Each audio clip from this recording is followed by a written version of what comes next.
સુરતના મોટા વરાછા વિસ્તારમાં આવેલા પુનિત ધામના રહીશોએ સરથાણા ઝોનનો ઘેરાવ કર્યો હતો। કોમન પ્લોટની જગ્યામાં ગેરકાયદેસર બાંધકામ બાબતે અનેક રજૂઆત બાદ પણ નિરાકરણ ન આવતા લોકોમાં રોષ જોવા મળ્યો હતો।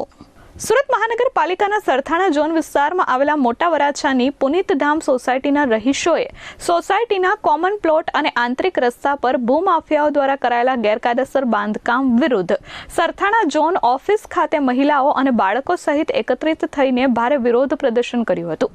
રહીશોનો આક્ષેપ છે કે છેલ્લા 4 મહિનાથી સ્થાનિક તંત્ર અને રાજકીય પદાધિકારીઓને 50 થી 60 જેટલી લેખિત અરજીઓ કરવા છતાં કોઈ નક્કર કાર્યવાહી કરવામાં આવી નથી।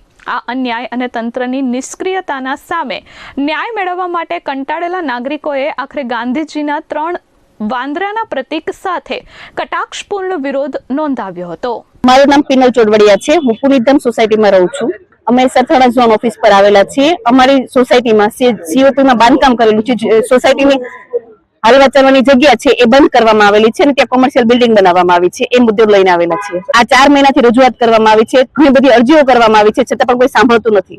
અધિકારીઓ દ્વારા એવું કહેવામાં આવે છે કે કામ ચાલુ છે, પણ શેનું કામ ચાલુ છે એ ખરેખર ખબર જ નથી કે બિલ્ડિંગનું કામ ચાલુ છે કે અંદર પ્રોસેસ ચાલુ છે। અમે સોસાયટીના 150 જેટલા સભ્યો આવેલા છીએ હાલમાં। અમારી માંગ એટલી જ છે કે જે સોસાયટીના આંતરિક રસ્તાઓ છે ખોલી આપવામાં આવે અને એ જે ડિમોલેશન કરવામાં આવે, જે મકાન બની રહ્યું છે એનું ડિમોલેશન કરવામાં આવે। સ્થાનિક રહીશના જણાવ્યા અનુસાર સોસાયટીની અંદર આવેલા કોમન પ્લોટની જગ્યા તેમજ માર્જિનની જગ્યા પર ગેરકાયદેસર બાંધકામ ધમધમી રહ્યું છે। આટલું જ નહીં, સ્થાનિકોના અવરજવર માટેના મુખ્ય આંતરિક રસ્તાને આખો બંધ કરી દેવામાં આવ્યો છે અને ત્યાં 5 થી 6 માળનું બિલ્ડિંગ ઊભું કરી દેવામાં આવ્યું છે। આ ગેરકાયદેસર બાંધકામના કારણે સોસાયટીના રહીશો ભારે મુશ્કેલીનો સામનો કરી રહ્યા છે।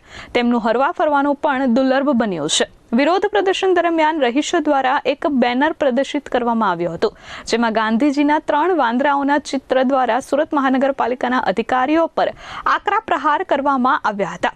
સ્થાનિકોએ આક્ષેપ કર્યો હતો કે જવાબદાર અધિકારીઓ અને ગેરકાયદેસર બાંધકામ કરનારા તત્વો વચ્ચે મોટી આર્થિક લેવડ-દેવડ થઈ છે।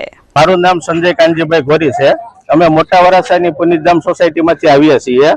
અમારી સોસાયટીનો પ્રશ્ન એવો છે કે અમારી સોસાયટીની અંદર જે અમારી સોસાયટીની જે કોમન પ્લોટની જે જગ્યા છે, જે COPની જે જગ્યા છે, એની અંદર ગેરકાયદેસર બાંધકામ ચાલુ છે। અને બીજું કે અમારી સોસાયટીની જે માર્જિનની જે જગ્યા છે, જે માર્જિનની જગ્યામાં અને સોસાયટીના આંતરિક રસ્તા ઉપર કે જે રસ્તા ઉપરથી અમારે હાલી અને સોસાયટીની અંદર જવાનું હોય એ રસ્તા ઉપર આખો રસ્તો બંધ કરી દીધો છે અને આખા રસ્તા ઉપર બાંધકામ થઈ ગયું છે અને 5 થી 6 માળનું બિલ્ડિંગ ઊભું થઈ ગયું છે। તો આ બાબતે અમે અહીંયા SMCમાં ઝોનમાં 25 થી 30 અરજી કરી છે અને બીજા બધા પદાધિકારીઓને લઈને કુલ ટોટલ લગભગ 50 થી 60 અરજી કરી છે। છતાં પણ અમે 4 મહિનાથી રાતને દિવસ મહેનત કરીએ છીએ, આટલી અરજી કરીએ છીએ, છતાં પણ અમારી કોઈ અરજી ઉપર કોઈ જાતની કાર્યવાહી કરવામાં આવતી નથી। એટલે અમારે આજે ન્યાય માટે થઈ અને સોસાયટીમાંથી ટોટલ સભ્યોને, બૈરાઓને, છોકરાઓને ન્યાય માટે થઈને ઓફિસમાં આવવું પડ્યું છે। આ લોકોને શરમ આવી જોઈએ કે આટલી અરજીઓ કરે છે છતાંય કોઈ જાતની કાર્યવાહી નથી કરતા। એટલે કઈ ટાઈપનો ન્યાય ક્યાં માંગવા જવાનો, ક્યાંથી ન્યાય મળશે?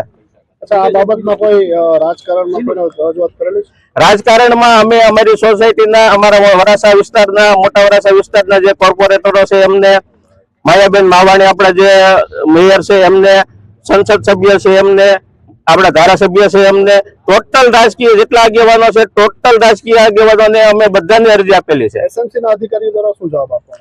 SMC ના અધિકારીઓને અમે 4 મહિના થઈ જાય જ્યારનું કામ ચાલુ છે ત્યારથી અરજીઓ કરીએ છીએ। 4 મહિનાથી એક જ જવાબ આપે છે, બસ કાર્યવાહી ચાલુ છે, કાર્યવાહી ચાલુ છે, કાર્યવાહી ચાલુ છે। 4 મહિનાની અંદર કાર્યવાહી ચાલુ હતી, પણ અમને ક્યારે ખબર પડી કે હકીકતમાં કાર્યવાહી ખાલી જે ગેરકાયદેસર મકાન હતું ને એ મકાન બનાવવાની કાર્યવાહી ચાલુ હતી। અચ્છા, કઈ સીલ મારવામાં આવ્યા છે એવું કઈ? સીલ આ લોકોએ તો એને આખા આમ ગણીએ ને તો વર્લ્ડ રેકોર્ડ બનાવે એવા સીલ માર્યા છે। કાગળિયાના સીલ માર્યા છે, એક પટ્ટીથી સીલ માર્યા છે અને આપ જોઈ શકો છો કે આ કઈ ટાઈપના સીલ માર્યા છે। એમ કાગળિયાના સીલ અને સીલ માર્યા પછી પણ મકાનની અંદર બાંધકામ ચાલુ છે, બરાબર છે? તો આ કઈ ટાઈપના સીલ છે? કોના દ્વારા કરવામાં આવે છે આ ટોટલ કાર્યવાહી SMC ના ઝોન અધિકારી છે કે દલાલ અને ઉમંગ નાયક। બાંધકામ જે છે, બાંધકામ ગોવિંદભાઈ ભીમાણી નામના જે વ્યક્તિ છે એમના દ્વારા બાંધકામ કરવામાં આવે છે અને આ ટોટલ ગેરકાયદેસર બાંધકામ છે। શું માંગ છે તમારી? અમારી માંગ એક જ છે કે અમારી સોસાયટીના જે આંતરિક રસ્તા છે એ રસ્તા ખુલ્લા કરી દેવામાં આવે અને સીઓપી ની અંદર જે બાંધકામ ગેરકાયદેસર જે સોસાયટીની કોમન પ્લોટની જે જગ્યા છે એની અંદર જે બાંધકામ ચાલુ છે એ દૂર કરવામાં આવે. Bureau report S24 news Surat.